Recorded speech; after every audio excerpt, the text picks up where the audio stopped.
If you've been thinking about starting a cleaning business, but you have been putting it off because you don't fully understand how it works, this video is going to give you clarity.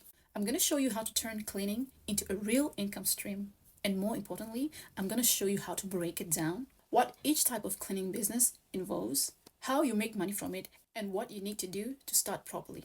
If you're new here, welcome, where I teach you how to turn your skills, your knowledge, and your experiences into income. And today we're breaking down one of the easiest businesses to start, but only if you understand it properly. Step number one is to understand what you are really selling. Before we even talk about cleaning, you need to understand this.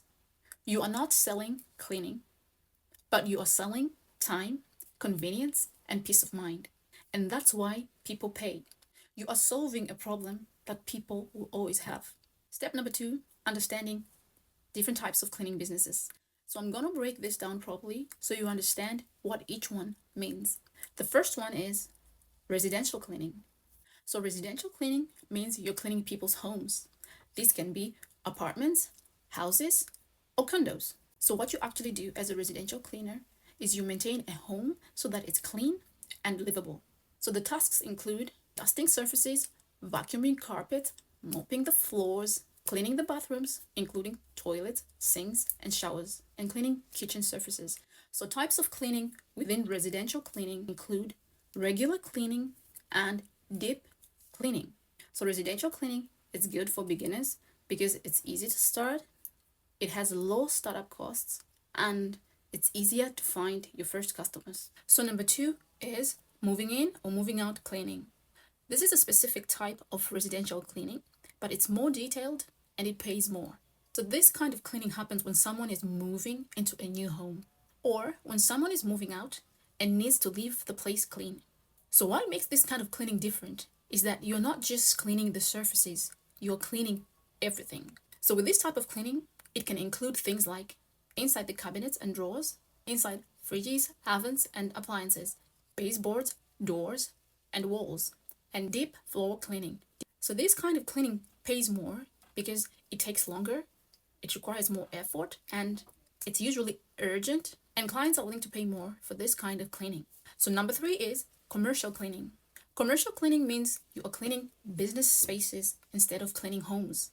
This includes offices, retail stores, gyms, or restaurants. So what you do with this business is you are helping the businesses to maintain a professional and clean environment. And the tasks include emptying trash cans, cleaning desks and surfaces, vacuuming floors, cleaning restrooms, restocking supplies. So the key difference with residential cleaning is that this kind of cleaning often happens after hours, in the evenings, or in the early mornings.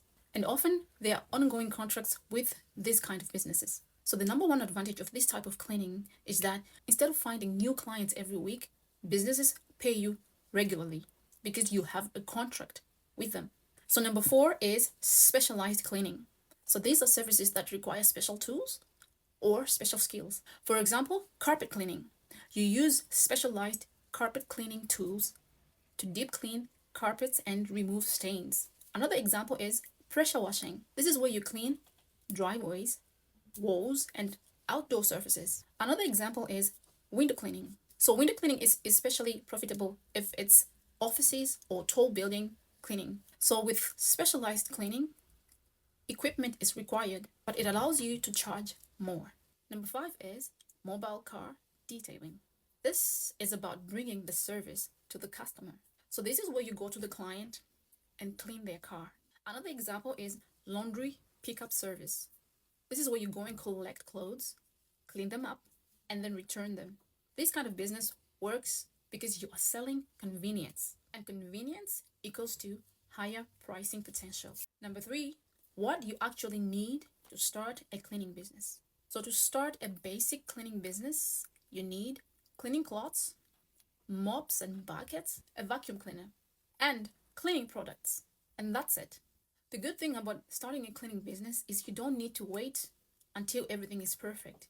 You can just start with what you have and then upgrade as your business grows.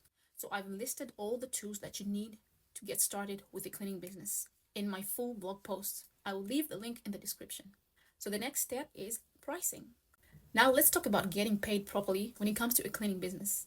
So when charging for your cleaning services, you don't just pick a number. You base it on time, effort, and the type of cleaning. Here's an example breakdown. For basic cleaning, you can charge hourly or per visit. For deep cleaning, you can charge a higher price because it takes longer. For moving out cleaning, you can charge premium prices because it's detailed and urgent. Never undercharge for your cleaning business because that means you will work more, earn less, and burn out faster. If you need help with starting your cleaning business, I've also created a free cleaning business checklist, and I will leave the link in the description. So the next step is protecting your cleaning business. This is something that most beginners ignore and will regret later. So there are risks that come with running a cleaning business. For example, you might break something accidentally. A client might blame you for a damage. You might have misunderstandings of what's included in your cleaning services. So what you will need to prepare in advance for your cleaning business is number one, a contract, like a service agreement, a clear checklist of your services, the services that you are providing to your customer, and a liability clause. So this is very important because it protects your business, your money, and your clients. If this helped you, like the video, subscribe, and I will see you in the next one.